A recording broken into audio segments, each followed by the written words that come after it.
All right, we're all set. Welcome to the second Innovation in Motion meeting ever. I'm really excited to see a full crowd here. I think this is evidence that social media marketing works, seeing a full room. My name is Kevin Long. I'm from Hey Penny Marketing. Innovation in Motion is a monthly thought leader gathering where we focus on online innovation and interactive marketing. Today we're going to tackle the zero moment of truth, Google's model for modern marketing. And let me just do a quick introduction of the speakers, run through a few things to set up kind of a framework, and then we're going to go back and do more introductions and some questions. So to my left, Dayn. Dayn, go ahead and raise your hand. Dayn is the Director of Digital Culture at Grady, Britton. To the left of Dayn is Jamie Becklin. Jamie is the Digital and Social Media Strategist of Janrain. And on the end we have Ryan Lewis, the President of Wildfire Social Media. Just a couple quick housekeeping things. We're live streamed every month at livestream.com, Innovation in Motion. It's the first Thursday of every month. If anyone wants to tweet anything out, we're using the hashtag #innovation. And the wireless here is NedSpace. So to kick things off, what I want to do before we get into introductions and everything is make sure everyone's on the same level of what is the zero moment of truth. So we're just going to watch a 1-minute video here from Google explaining their zero moment of truth concept. Marketers have been using a 3-step mental model of marketing for a long time. Stimulus, like developing a TV ad. Shelf, focusing on point of sale, which has historically been called the first moment of truth. And experience, people take the product home and experience it. They could have a good experience or a bad experience, and they share it. This is the second moment of truth. If marketers spend time on these 3 steps, they should succeed, right? We investigated this theory. We conducted a comprehensive study with research partner Shopper Sciences using 5,000 shoppers across 12 categories, from groceries to cars and financial products. The goal, show where influence takes place as shoppers move from undecided to decided. We found that the average shopper used 10.4 sources of information, up from 5.3 sources in 2010. We asked shoppers what sources they used to make decisions, when they used it, and how influential is each source. When we lined up their responses, a 4th step appeared in the marketing mental model, the zero moment of truth. This is when consumers do their research, get smart about alternatives, read reviews, look for coupons and comparison shop, all before going to the shelf. When we compare the steps, the zero moment of truth pops up as highly relevant and influential. Consumers have changed the way they have approached decision making. As a marketer, have you kept up, or are you still using the old mental model? There's a new mental model now, and marketers that can now keep all these steps spinning gain a very competitive advantage in today's marketplace. Okay, anyone here, can I just see a show of hands of anyone here who's used or thought about or understands the zero moment of truth? This is a totally new concept to everybody in the room. Okay, so I'm just curious of if people think the zero moment of truth is a Google marketing gimmick to spend more money on search and fight off Facebook, or if people think that this is a concept that we have to pay attention to. So raise your hand if you think that this is a Google gimmick. Oh, no one's brave enough. Both? Okay, you can raise your hand more than once. Raise your hand if you think you need to be paying attention to this model. Okay, raise your hand if you think it's a gimmick, but you also should pay attention to it. Okay. All right. I think you're safe on that. Google's not going to rush in here and hurt anybody. So can we go to the next slide? Just to set this framework up. So Google's book, the Winning the Zero Moment of Truth, this is a framework we're going to use for the discussion tonight. We want to stay in kind of the theory side, but also have discussions on like real life and what's happening here. So the 7 ways they say to win the zero moment of truth is 1, put someone in charge. 2, find your zero moments. 3, answer the questions people are asking. 4, optimize for ZMOT. It's a great acronym there. And 5, be fast. 6, don't forget video. And 7, jump in.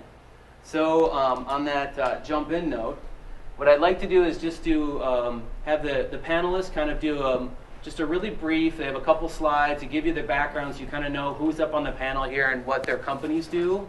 And then what we're going to do is run through those 7 numbers and have the panelists talk about how they've actually tackled the 0 moment of truth within their own businesses. So we're going to start out here with Dayn, and if you, here you are. Right on. That's us. I'm Dayn Wilberding. I'm the Director of Digital Culture at Grady, Britton. Basically lead digital strategy and digital creative for the advertising agency, which you're not supposed to say anymore. We are a creative agency who does all of those things there on the left. Look at that. Nice. Things like, mobile apps, Facebook pages, online PR, which, by the way, is PR, iPad experiences, and we do good old-fashioned print work. You can see the cover of Fortune there, and that's a blog in the lower right. So everything in the house. We're a turnkey agency. We've been around for 38 years in Portland, which is kind of amazing, and going headstrong into the digital age. We'll go to the next slide, which is, and here's just a smattering of some of the brands that you may know that we work with, primarily regionally, but there may be some in there that you recognize from national as well. Thanks for having me. Okay. Now we're jumping into Bonfire social media. Ryan? Yeah, so I've got a lot of clicking. I'm going to put this one. Go ahead. I wasn't really sure how I should frame these slides, so I made them as simple as possible. Go to the next slide. So what we're finding with social media is that businesses typically have 3 different models that they go with. One is company internal, where they hire somebody, or in this case, they have the owner marketing manager doing all the social media marketing. And that's an interesting approach, considering that we see a lot of tweets and Facebook updates go out at 9 p.m. or not at all. So that's one approach, and then click. Or they hire an intern, which is even more interesting, that they would dedicate a brand that they have worked very hard to cultivate into the hands of somebody that is either under-empowered or undereducated with the methods. Can I see a show of hands? Anyone worked at a company before when interns in charge of their social media messaging? Yeah, that is crazy. Absolutely crazy. Okay. Second one, we see a lot of non-digital agencies jumping into this. Traditional agencies, I did put them in a suit and tie, because I'm very biased with this, but that's just me. But what they're trying to do is they're trying to take their traditional model and put that into a 24/7, more of a digital model, which we've seen it work, but a lot of them don't have the staff or the knowledge base of how to measure their activities. And so it has kind of a mixed success rate. Oh, go back. Did we miss a slide? Yeah, you missed a slide. You're going to have to freestyle on that last one. Right? Oh, well, the last one's got a bunch of gnomes that are mine. But anyways, Bonfire is a dedicated social media team. So it's taking all the expertise of social media, which is measurement, the science of timing, using this 0 moment of truth and anything associated with online conversations that are going on, and having people dedicated to it 24/7. We see it as social media is something that is very much a science. It's not just playing around online. It is understanding when people are interacting and what you need to say to get them to even interact even more about your brand and message. And we run project management. We create content, and we optimize across all networks. So Twitter, Facebook, anything online, pretty much, where we are finding ourselves being in charge of. So wish I had that last slide. That was beautifully executed. Thank you. Okay, Jamie? So hi, thanks for having me. I'm Jamie Becklin, digital and social media strategist at Janrain. And Janrain is a user management platform for the social web. We don't need to hang out there too much. Oh, these are the wrong slides. Oh, no, they're not. Wait a minute. Yeah, those are definitely the wrong slides, but that's okay. You got 6 slides in there if you want to look around a bit. Yeah, let me see here. No. I think I sent you the wrong ones. Let's see. Oh, goodness. Okay, we'll just, we'll freestyle it. Thank you. They're not that pretty, actually. They're very in the weeds, but I can still tell you what we do. So we offer a couple of different social products. One is a social login product called January Engage, and what that does is it allows users to use an existing identity that they have, a social identity. So Facebook, Twitter, Google, Yahoo, et cetera, we support over 20 identity providers, and use that identity that they already have to log into any brand website or third-party website.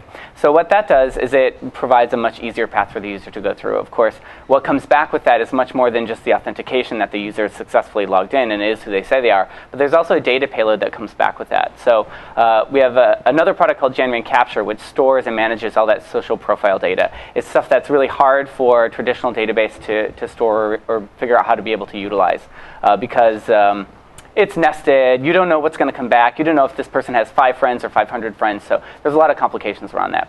And then, of course, we help people figure out what to do with all that data. So how do you personalize and make more relevant content, marketing messages? How do you integrate it to segment email campaigns? How do you target and segment your audience more effectively? And then the third product that we have is January Federate, which is a single sign-on product, which allows a user to move from site to site in an authenticated manner. So that's what we do. So if I go to a site, I don't want to log in, create a password, do all that. I can just use my Facebook.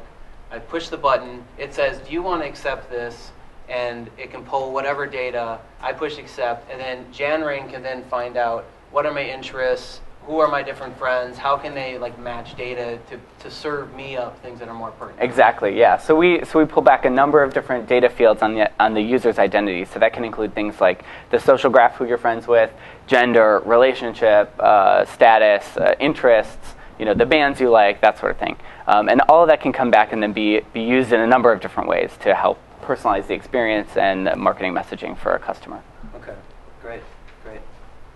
Okay, let's jump to the next slide. So here's what we're going to do. I want to take 15 minutes or so and run through these, and I want to have Dayn, actually I'm going to start with Ryan. Ryan's going to do numbers 1 and 2 and kind of talk about this from his own work, his own experience with his clients. Dayn's going to do 3 and 4. Jamie, you are going to do 5 and 6. And then 7 is going to be up in the air. Maybe the audience will take 7. Jump ball. So Ryan, we're starting out with put someone in charge and find the 0 moments. And I'm wondering if you can shed some light and some examples on this. Well, putting somebody in charge, I assume that they're referring to making sure that messages are going out and there's actually a point contact for being the communication source for a particular brand.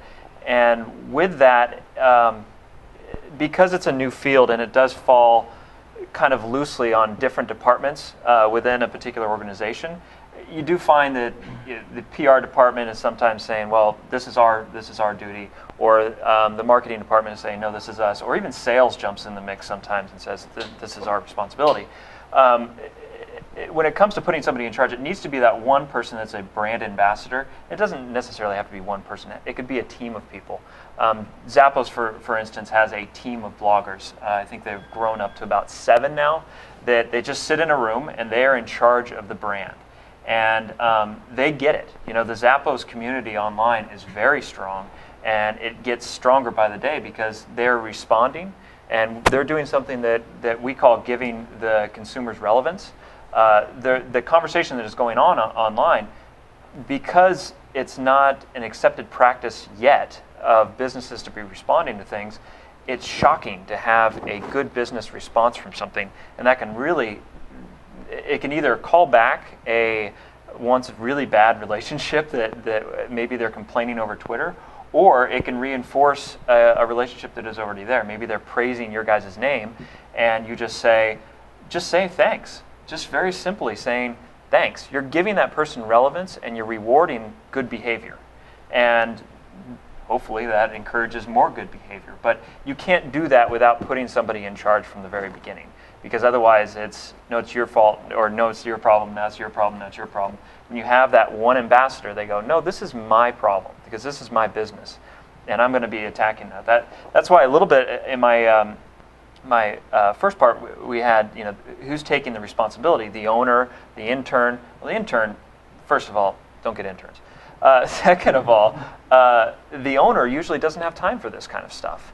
So if the owner doesn't have time, but you want that owner to be the ambassador for the brand, then you need to just run approvals through them and then be ghostwriting for them in some sort. But the time relevancy of things, making sure that things are happening with a relative immediacy, is going to really strengthen your brand. And I think when it comes to putting somebody in charge, again, the zero moments, it's really hard to capture that when you have, call it a 24-hour cycle. You need stuff that happens in real time. So I've had a lot of experience when people are, like the owners, like you were saying, don't have time for it. They know it's important. They want to pay someone to do it. But I think it's so tricky. Like I'd like to have and someone else doing all the promotion for Innovation in Motion every month. But the problem is they don't know who I know. So then, Dayn's going to get this like, hey, my name's Kevin Long, And so like those mistakes happen. So how do you do that when you put someone in charge and still keeping it authentic? Part of it is you're working very closely on the real meaty products that take a little bit more time. So it's designating an appropriate content calendar that mixes up your content mix a little bit. You can't be putting out that meaty message on a regular basis. You're going to exhaust your resources by doing that. So you got to mix it up a little bit, and you've got to pick your battles. So let's call it a once weekly conversation with the CEO. Just making sure that you can set up maybe 3 different pieces of content that are going to go out that are directly correlated to what that CEO is saying. Right. And then the other stuff is going to be, I wouldn't call it boilerplate, but it is not as of a personal message that's going out there. It doesn't have to be personal 100% of the time. And I'm not saying it doesn't have to be personal, but a CEO has better things to do than be sitting there and tweeting all day. Yeah, you're Richard Branson. Your Bransons and your Mark Cubans, they may, but and they see the value of it. But when you're talking about companies that have been around for a very long time, it's very hard to convince them to be doing those sort of things. They've got a business to run. Can I pile on there? Yeah. I was going to say that I'm going to pile on what you said there, in that we found that a lot of our clients, the ones that have the most success in managing a community as much as you can manage it, that person is treated like an internal reporter at that organization, right? It's their task. They're the champion of finding and uncovering those stories that aren't necessarily what we think interesting day to day, right? But they are interesting to the community that is following that company. And so it's been their task to go around and uncover and find those stories and surface them through social media and empowered to do so. That really becomes an interesting. That's when it becomes really valuable. And it's something that I equate, as far as the person goes, that most people are looking for. I equate it to the person that was the editor of the high school yearbook. Yeah. Somebody that is trying to take somewhat mundane stories and polishing them up and putting them out there. We're always looking for somebody that has had some sort of role like that, where they're very energetic with just people's lives, because that's what you're really telling. A business operation is an operation of the people's lives that work there. Okay. And if you can really bring that story to the surface, you can come up with some pretty compelling stuff. It's pretty amazing what you can come up with. Okay, put someone in charge, make them the high school yearbook reporter, and make them, I'm assuming, report back of what's happening. So for the sake of time, that was really great, number 1. Number 2, find your zero moments. So finding your zero moments, assuming that they are talking about when their consumers are actually making their purchase decisions or when they're shopping. I think it varies by industry. If you're talking a retail operation, then you're going to have to look more towards mobile marketing, app development, scan technology, near field communications of smartphones. But if it is more of a B2B play, where it's software decision making, again, that they're finding that the video was dead on. We're finding that a lot of those decisions are being made in the evening hours, when there's less distractions going on, when they're researching the products. And if that's a zero moment, then you need to have somebody staffed and somebody there at those moments to field questions if they're there. So how do you find them though? So like an example, you're about to start doing social media campaigns, blogging campaigns, developing someone's campaign.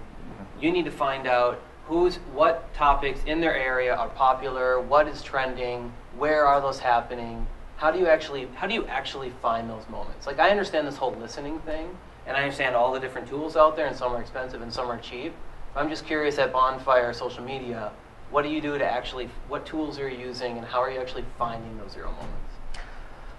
Well, we do, a lot of our businesses are using Facebook very effectively, and so we're using as far as Facebook Insights will take us, which is a little bit limiting, but it does, if you dig into the numbers a little bit, it helps you with timing. There's a application called Page Lever that works extremely well within Facebook. There's another one called, oh man, it's slipping my mind. But it is taking all the new Insights API, and it's actually putting success metrics and quality metrics to those numbers that are possibly just surface numbers. So they'll take that number of how many people have mentioned this at what time and put that into the original API. Well, they'll cross-reference that with archived data and say, this is what happened this month, this is what happened next month, and then this is how you improved or did poorly. And some of it is very much trial and error, but if you're not measuring that trial and error, then you're just going to be fumbling around throughout the space forever. Jamie, what about you? Have you used tools? Yeah, well, sure. There's a lot of tools that you can deploy, but when I think about tools and the tools that really make sense are, it's not so much about finding those moments or finding where those opportunities lie. It's more about the management of the interactions. So there's this monitoring space, which you talked about, and then there's the whole management space. Social media management platforms are iterating really, really fast. There's a lot of change in that space. They're slowly starting to engulf more and more of that like monitoring. Hootsuite? TweetDeck, Hootsuite, Spreadfast, Sprinkler, Argyle Social. There's a range of price points and levels of sophistication of the tools for different types of businesses. But the management space helps take advantage of some of that too, in terms of finding if people are going to be active at a certain time, scheduling out those posts to go live at a certain time. You don't have to be there in person. So I think the management space is really interesting. They're taking on more of that monitoring functionality. They're letting you drill down a lot more, and they're starting to put analytics into the system too. It's moving fast. It's getting much better, very quickly, and there's a lot of money pouring into it. Wildfire just launched their own, which is relatively expensive, but they're basically all taking a page out of what Buddy Media did, and Buddy Media is grossly expensive, and but they're very, very effective for a large brand because it does translations for you. You can time out things very easily. You can do page management and page development with just drag and drop. It's a fantastic tool. But it is hard to justify a $5,000 starting point for a lot of companies that are out there, especially ones that are just dipping their toe into the space. But prices, as more competition comes up, prices are going to be pushed down, and then there's going to be a standardization of measurement and monitoring that's going to make things a lot easier. It's just not there yet. I guess also that Google does touch on this whole zero moment. I don't think as desperate as a zero moment at this point. I mean, people are not expecting real-time responses just yet, that I'm finding at least. They are expecting relevance, which is a little bit different. You can be getting back to them in a certain amount of time. I wouldn't say wait more than 24 hours, but you don't have to be there the second somebody tweets to send them a message saying, hey, just saw what you said. They're not really expecting that quite yet. They will, and it's good to be preparing for that. But if it's daunting to have that message be heard that I've got to be there right then, right now, I wouldn't say that. I say that we're a couple years from actually being at that But right stage. now you need to be in certain spots where people are going to go to find information, reviews, the right blogs, the right area, the right search. Yep. Dayn, if someone, small business owner out here, wants to dip their toe in, give them some advice. How are they going to do to find the zero moment? What tools can they use to just start checking things out? So, I mean, I use Google Alerts Yeah. for part of it. right. Free tool. Yeah. Google Alerts start getting your topics. Google in. Reader. Yeah. Google Reader. Yeah. I mean, the best tool that you're ever going to have for, we're talking about 3 now. Sorry, I'm still on 2. You're Just still on one 2. last, and then Or finding your moment. I mean, both 2 and 3. Yeah. The best way to surface those is to be a participating member of that conversation and to be involved in those social networks, right? There's no amount of listening that's going to be as effective as just being a participating member in that, because being in it and being participating with the actual community is going to give you insights into things that you can't really glean from just being a passive listener and popping in and offering service when you can. At least that's what we found, right? There's no substitute for someone who's actually passionate about the topic that you happen to be involved in and participating in that topic and uncovering what may be the insights out of that. So you're answering questions that people are asking? Yeah. Okay, so talk about that a little bit more. Like, I just go into Google and I search for that topic and I find it there and I start answering questions, or talk a little bit about 3. Sure. Okay, so we talked a little bit anecdotally about kind of our Bob's Red Mill experience. Yeah, right? tell everybody about that. Right. So we help Bob's Red Mill, the manufacturer of whole grain, the whole grain lifestyle, really, with their kind of blog presence and their social presence. We help them set up their blog and develop it. When we launched the blog, a big part of it was, how are we going to know when we start this blog that people are going to care, or that what we're writing about is actually relevant to the conversations that are out there happening, right? So one of the things we did was, and this is published, was out on Read Write Web. It was a really simple technique we took the top 50 foodie blogs out there and ran them through a filtering tool. At that time it was called PostRank. I'm not sure what it is now, which ranks the posts in there by... PostRank, owned by Google. Owned by Google, yeah. Which uncovers the top posts out of all of those 50 food bloggers at any time, based on click-throughs and comments and shares and stuff like that, right? Which gives you this short list of things that are relevant right now, right? And if you use that, like you mentioned, as an editorial calendar, then you know that anything you write on your blog is going to be instantly relevant to your audience, right? So we use that as kind of the setup for if we're going to be participating in this space, let's talk about what people want to talk about. And it worked really well, right? Because then we can instantly launch the blog, know we're relevant, and of course people flock to us to have the conversations that they wanted to talk about in the first place. How many topics did you tackle right away? We started with mostly nutrition stuff. So gluten-free we knew was going to be huge. Mm-hmm. We started with that. Recipes we knew were huge. Right. So we started with that. And then just general nutrition and whole grain raw food lifestyle. Okay. Yeah. Have you done this too, Ryan? Yeah, I was actually going to say, the way social ties into this really well is Google does extremely well with their algorithm and keyword indexing. And if you don't take those techniques of proper SEO and apply it to social media, then you could be saying a lot of things, but nobody is listening because you're not using the right words. And so what we do is we're actually we do a lot of keyword research beforehand, before we do anything, and then we take the main keywords that we want to go after and we just put them on the side of the monitor. And then anything that we're talking about, anything that we're doing, we're making sure that we're including some of those keywords in some places. And then we're just cross-referencing and seeing if we're growing at that or not. Because I'm sure you probably uncovered with your research certain keywords that you didn't even consider at the very beginning. And you're like, oh, a lot of people are really interested in this. We're calling it the wrong thing. They're calling it the wrong thing, or they're using some sort of short acronym that you've never even heard of, or a hashtag that is totally off the wall.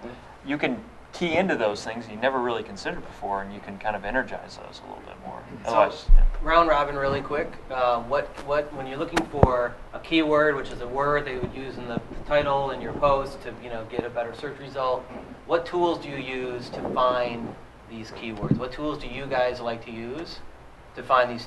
So when everyone goes home on Monday and they're gonna write their next blog post, and they're gonna think about a keyword before they write this blog post. What tools should they use? Or what do you like? We're going to go down the line. We're going to start with Ryan, work our way back. Actually the Google Keyword Analyzer works really well. Free tool. Good free tool. And I really like using competitors' websites, because you can plug in websites in there and it'll aggregate what the keywords are. And I really like doing that, because that'll just give you, you take the top 25 and then you take maybe 10 of them, and then you'll start seeing similarities. And you take those similarities and you say, these are the important ones, and then pick your top 10 and go for it. There's no real shortcuts in this kind of thing. There's only easier tools that you can use, but as far as getting ranked, there's not a whole lot of shortcutting. Yeah, if you haven't done keyword research, it's horrible. Yeah, it's Okay, Jamie. It's a rabbit hole of Excel spreadsheets or Google Zoho Docs or whatever. So one tool I like is SEO Rank Checker, which is a browser plugin. You can use it to check the page that you're on at the time and plug in some keywords and see where it ranks for those keywords. So it's a good way to kind of vet whether a page is matching the keywords that you might be targeting for.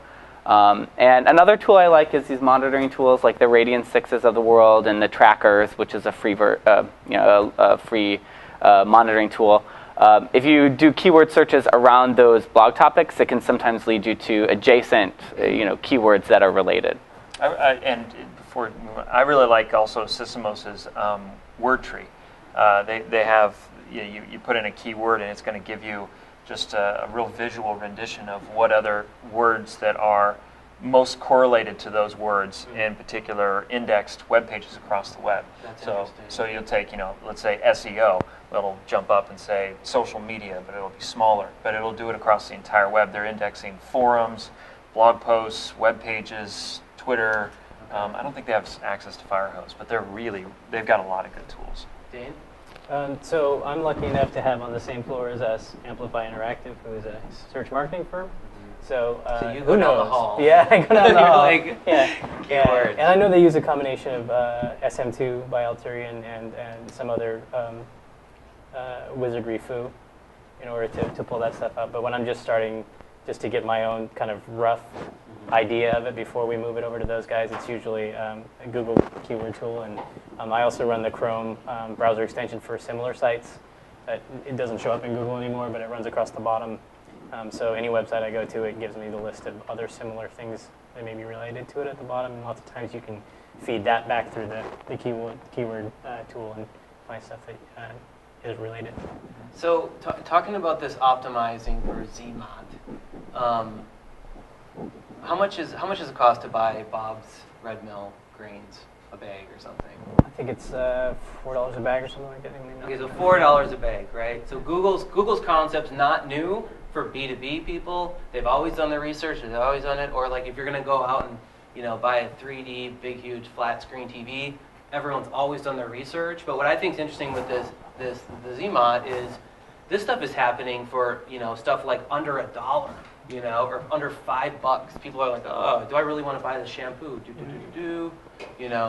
And so you're optimizing for something that's under $5, or around there. Yeah. So can you talk a little bit about the optimizing for something that's such a small price point? Sure. Yeah. The real value in that there isn't that one-time $1.50, right, that we're going to get out of them. It's the fact that we're building a relationship with that customer who's going to be a zealot on our behalf. Like, I make the best bran muffins, and the reason I make the best bran muffins is because I use Bob's, steel cut oats. I will not use anything else, and anytime anybody asks me how I get good bran muffins, Right. on Facebook, all I talk about is Bob's Red Mill. Right? So it's a $5 purchase plus marketing. yeah. So we get a lot more out of it, and we know that it's hard not to be a fan of this brand, and so it's just a snowball of self-sufficiency there. When you make a fan and they become a fan, you treat them right before they ever make the sale, and when they go home and they have a success and when they build a recipe and their family likes it, it's just all around love fest that turns into a customer for life, right? And then they tell all of their friends over Facebook and Twitter about the experience. Okay. And there's tons of stuff you could do to optimize. You could do lots with your sites. You guys do a lot with content. You do a lot with social media and data. That can go on and on. Okay, so for the sake of time, let's keep jumping through. Number 5, be fast. Jamie, you don't have to be fast on this answer. Yeah. It's a big answer. So when I think about being fast, really where I net out is actually being one step ahead of the customer. So when I think about what is the ZMOT or whatever, it's not when they're trying to decide what they're going to buy. It's the step before that, right? So it's when they first learn that your product exists, or maybe your company exists, or maybe your whole brand category exists, or maybe the whole concept around what you guys do exists. So, I mean, you're pushing way up in the funnel in terms of, I mean, it's even before consideration, it's even before awareness. They're not even aware that it exists. So where does that happen? I mean, it can happen in search, and I'll hold that one to the side for a second. And it can also happen in social, and that's like sort of the social discovery, the friend recommending, the stuff that just happens to fall into your news feed, or you hit Twitter at the right time, and all of a sudden you're down a rabbit hole learning about something that you never even knew about. So when I think about being fast, I think about being there before the customer even knows that you exist. That's how fast you have to be. So how do you make that happen? So one thing that I can recommend is this whole notion of social sharing, which is a functionality that we support, but there's a lot of ways to do social sharing. So what we do is, like, on the brand website, if you can actually publish a share out to your Facebook wall, your Twitter wall, and in other locations too. So basically helping users or customers that are already brand advocates or fans start to talk about that and create that zero moment of truth for somebody new. The other way I think about it is in terms of the data side of how are you using all this information that you know about these customers to go out and find other customers like them. So if I can correlate and say and validate market research or create market research from the data I'm collecting about customers to know that this is the kind of person who's going to like my product. And sometimes it's, I mean, there's the demographic attributes that we're all pretty familiar with from a market research standpoint, you know, age, gender, and things like that. But sometimes it's other things that you wouldn't necessarily think of, like, oh, for some reason, my product is really popular amongst deadheads, or amongst people that are single or people that are engaged. You know, what is that about? That gives you an opportunity to start to uncover where that market is, and then be able to be there when somebody gets engaged or when somebody first goes to their first concert or something like that. So being there in that moment means that you have to understand what's going to lead that person into that moment. What about video? This one, don't forget about video. You used to work for a video company, you mentioned? Yeah, so I did some writing for the Video Commerce Consortium, which is an organization that's dedicated to helping people use video in an e-commerce context. So, of course, there's a lot of conversation around video over there. What I think is really most interesting about video, first of all, there's the natural element, which is that in terms of search criteria and access and stuff, the competition is way, way less. The content is harder to produce in video, so the search results and the keyword tagging and all that stuff that goes along with video content is much less noisy landscape. So if you're trying to get to the top of somebody's discovery process, doing it through video is a pretty effective way to do it. So, Real SEO, REEL, reelseo.com is a great video blog that indexes that whole industry and talks a lot about how to keyword optimize video content. There's also the distribution and channelization of video content. So being available in, so people automatically think of YouTube, and that's great, and probably want it on your site too, but there's dozens of niche video hosting sites, and understanding how video content might be applicable to different audiences in those different locations can help you find, maybe you don't need to roll it out to all 30 sites, but there's going to be YouTube plus 4 others. So understanding that and who those different audiences are can help there. The other thing I think about video is that just like any piece of content, there's a whole social engagement aspect around content now that wasn't a challenge for us in the past, and it creates a lot more SEO content. It creates a lot more ability for users to interact around that content. So sometimes that's positive, sometimes it's negative. But what it does is it creates a lot of keyword density. And so one of the slides that I don't have with me tonight is for Samsung, which rolled out our solution. You have to log in to leave a review. And the interesting thing is that the reviews, the user-generated content on those reviews ends up indexing very highly against generic, or shall we say, very broad keywords. So something like a great plasma television with a great picture is our keywords that are in the reviews. That word great then ends up surfacing that Samsung content high in search results, where if you do an adjacent search for like an excellent picture, those same results aren't there. It's a totally different brand. So having the ability for users to create content ends up being really important. I think it also speaks to, it's something you just touched on, was something we're seeing in the future. This whole thing with Siri and the way people are actually searching and using keywords to search is fundamentally changing. It used to be just a couple of words that you would program into a search engine, and now it's a string of questions, and it's a string of commands. and they're expecting Google to decipher that and put it into real language. And what I'm finding, because I've been doing it for a bit, is I get a lot more forum results and actual social results inside of my search results because I'm not putting in Toshiba plasma screen. I'm putting in, I'm thinking about buying a Toshiba plasma screen or a Sony Brava. Blue from exactly. Portland, Northeast. It's super long string of keywords, and I'm getting more of a conversation back. And that's just a really interesting concept that's starting to happen. I think it's only going to get bigger because we've got a very tech-savvy, digital-aged generation that's coming into their prime of purchasing years. I read an article on SEO Moz that, and I think this is the right percentage, so don't quote me on it, but 20% of Google searches have never been done before. 20% of Google searches happen monthly, have never been done before. Like, that is so crazy. You would think by now everyone sort of hashed it out. So there's so much room for people to come up. I'm curious. And 8 and 9 word keyword searches are up 400% year over year. So it's not, people aren't looking for 2 and 3 words. They're looking for these long phrases, like you say. Right. So the opportunity to capture capture a couple of those numbers is looking at these long search terms. And you're not going to get that unless you have comments on your page. You have real people interactions. If you are just putting gobbledygook, boilerplate technology speak onto your website, nobody's typing that in for a keyword search, so they're not going to find your products. Right. And that's going back to what Dayn was talking about, is going in forums and actually having conversations, seeing what people are actually saying, and then leveraging that. I'm curious on this video, because I've been promoting Innovation in Motion using videos, video interviews of these guys, videos of other people. I'm just curious, how many people found out or saw Innovation in Motion because of seeing some sort of video post in a news feed? Still gaining momentum. So number 6. It's not how we're filling the room tonight. That's incredible. Just for the camera, not one person raised their hand out of all 400 people here. Okay. So there's the pilot light is out in my fireplace right now. I can't get the thing to stay on. Yeah. I did 2 things. I posted on Facebook. Does anybody know a good fireplace repair guy in town, right? Didn't even bother searching Google or looking Yellow Pages or whatever. Right.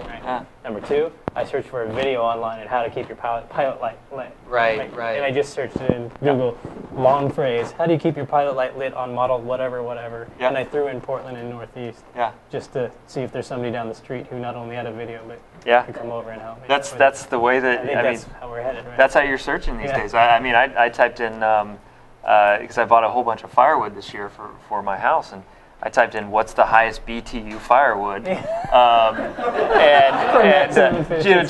exactly, for longest burn rate and hottest heat and everything. And then the FBI came in.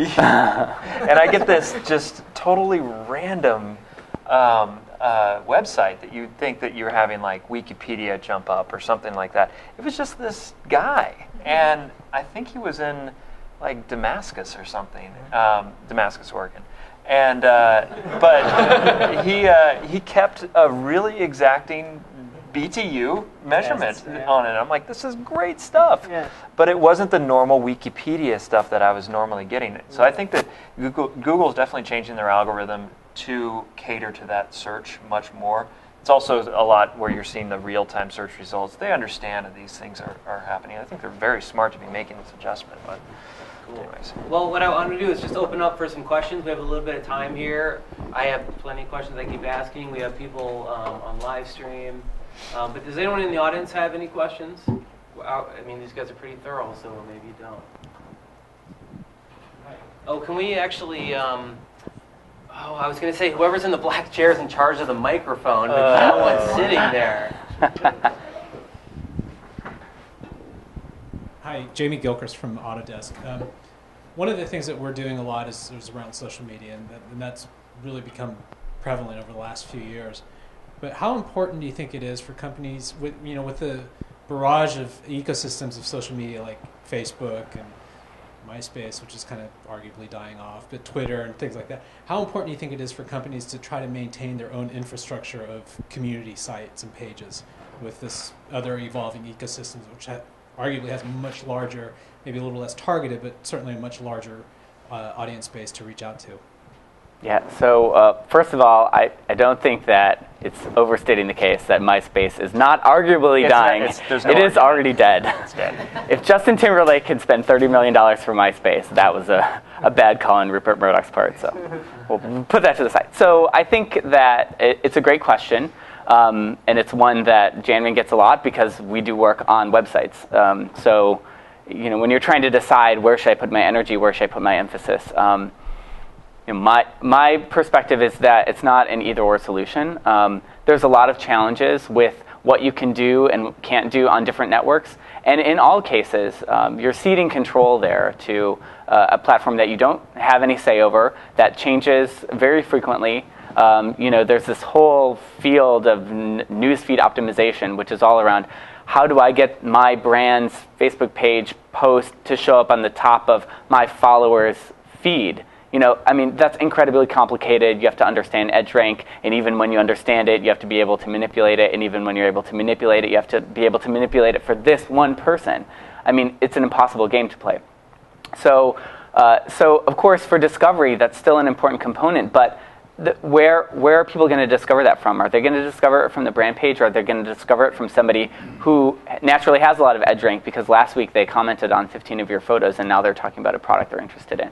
So when you talk about that trade-off, my point of view is there's a lot of intense understanding, research, even for, like Kevin said, even for like a 99-cent app in the App Store, 50, 100 reviews about it that people are going to scroll through. That's when they're in the mode of wanting to make a decision around purchase. So maybe that's a little bit after the zero moment, but it's still an important part of the process. You have to be able to drive them from a social experience into a funnel that results in a conversion. You can't do that on social alone. So the site is still an important piece. I think also it's what Facebook does very well is it's kind of like a tuning fork for conversations. The conversations were going on before. They were just very fragmented. They were on individual forums. They were on different blogs that were out there. It kind of just even more so now that when they acquired FriendFeed, it just turned into this aggregating of information. And Twitter, I think, does an actual better job than because it doesn't really create your filter bubble, is what they're calling it. But as far as the either or, just to give you kind of more of a definitive answer to your point, I always tell clients, focus on your website first, because no one's ever going to take that away from you. That's just not really going to happen. But make that website optimized for social elements. Having your buttons, having your shares, having your logins, all the things that make it very easy for them to do. Because if you're trying to retrain them, maybe set up their own profile under your own CRM, you're insane. There's just there's too many other options out there right now that make it easier for your clients to capitalize on your stumbling. There are search implications to throwing up your hands and saying let's just have a Facebook and Twitter and Google Plus presence, right? Because like you said, you don't own necessarily the content that's on those domains. So Google Plus goes under, probably not going to happen, but still your content goes with it, right? And Google Plus is still around? Yeah. It's a good point. But if you're generating content, if you're generating thought leadership and authority on your own domain within your own blog, right, and using social to begin those conversations or to continue or to expand on those conversations in social, you're actually building search equity up on your domain and not necessarily out for Twitter and Facebook. Yeah. I'm not done with this topic yet because I think about it a lot. But if you're paying somebody to tell you where you should be in social media, let me just tell you right now that Facebook is the easy answer. It definitely is the easy answer. You're like, okay, well, we can hit 800 million people. I don't know how, and I don't know what it means, but it's one thing that's very concrete, and I can control, and I can send my CEO there, and they can look at my page, and they can see all the good work I'm doing. Like, the stuff that we're talking about is much more difficult. I'm not going to lie to you about that. It's much more difficult, but it's the right way to do it, and it's the way that builds the long-term value. So, yeah, and I'm not done either. But Facebook may give you that online presence, and it gives people an outlet that maybe they're more familiar with, but it is the activity that you're doing outside of that that is really going to be paying off. I mean, it is, we've got a client that their competition is spending $100,000 a month in TV advertising. But their Yelp ratings and everything is terrible. And they beat all of their SEO keywords against their competitors. So basically their competitors are advertising for them. They're doing all the hard work and they're spending all the great money on it. And once somebody does that 0 moment of truth and looks it up and researches it, they see my client, which has great ratings and has all those keywords that bring them up to the top. So, and that most of that hard work has been done through their blog. I mean, Facebook was a component to it for sure, but the blog was really essential when it comes to keywords. Next question. Online, we have a live stream question. Jason S. on live stream would like to ask, how do rating and review sites affect someone's decision to buy a product or service? How can someone drive reviews, and how can you manage those negative reviews? So reviews are huge, right? Everyone in this room uses reviews. So 1, how do you work with your clients on reviews? And then 2, what do you do when you get a horrible review? Who wants this one? Reviews are typically more positive. They really are. I think that people, in college they would teach you, if you make one person mad, or if you do great, it's a 3 to 10 ratio basically, where if you do a great job, they tell 3 people. If you do a terrible job, they tell 10. That's more of a 1-to-1, and what we're finding is that when transparency exists, they're actually more favorable. People are a little bit nicer because that stuff sticks out there. You don't want to be Debbie Downer on every single product that's out there, and they're a little bit more positive. But when it comes to how do you field those, addressing them is probably the only technique you should take. If they are upset, then just be an open ear. Understand exactly why. Sometimes you can turn them, sometimes you can't. But when you can't turn them, usually either you've screwed up really badly, or they're just not very happy people and they've got a lot of other things going on. And the community will identify that, and they'll kind of slough it off as this is not a real credible, bad review of this. So.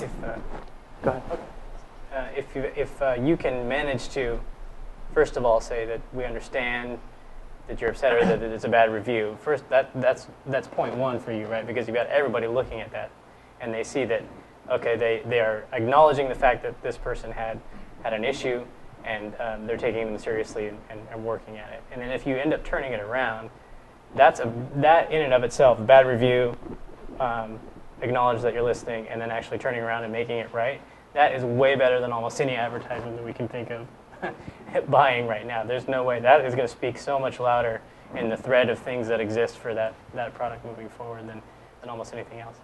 If you can turn it around. Yeah, so all great points. I think it's important to keep it in context. 4% of online reviews are negative. So, That's it, huh? Yeah. I have threatened a lot of I am going to write a review on this. I'm so pissed, and I never do it. And you don't do it. I've had the conversation with my wife. So that's one. So 4%. And the other piece is that negative reviews actually add authenticity to the comment stream. I mean, if there's no negative reviews, that's just something you tell your boss. Yeah, that's that's something. I mean, that's something that you can think through as a consumer. If you read through and all you see is glowing 5-star reviews, there's nothing ever even slightly negative. I mean, it's a red flag. I would also caution to not overdo it. I mean, you don't have to do everything humanly possible to make every single person happy. I think it's okay sometimes to say, this is what we do. If we screwed up, we're sorry about that. But if it's not it's not the case, and this is what the product is supposed to do, and this is what it does, and we're not going to really apologize for it. We'll take your feedback, but thanks, we appreciate it. Nice. Okay. Yeah, if it's a product that's failing, that's a different kind of complaint. If it is something more service oriented, or it's a team member of yours, fall on the sword and try to make it good as quickly as possible. Question, Scott. Scott, just say name and company. Misty, it's under your foot. There you go. Scott Edwards with JetSetter. Was wondering if you could comment on the value of reviews going forward, as I seem to be seeing a lot more, it seems like paid reviews or were written by guys overseas who don't really understand English well, or were owners of rival salons who wrote negative reviews. As reviews become more and more important, there seems to be a lot more fraud or just fake reviews going on. How are companies going to keep those reviews legitimate, and how will the value change over time? A lot of the companies use a company called Bizarre Voice for the reviews. And what I've noticed, I talked with them about 2 months ago, and they are really working hard on that problem. There is a lot of spam out there.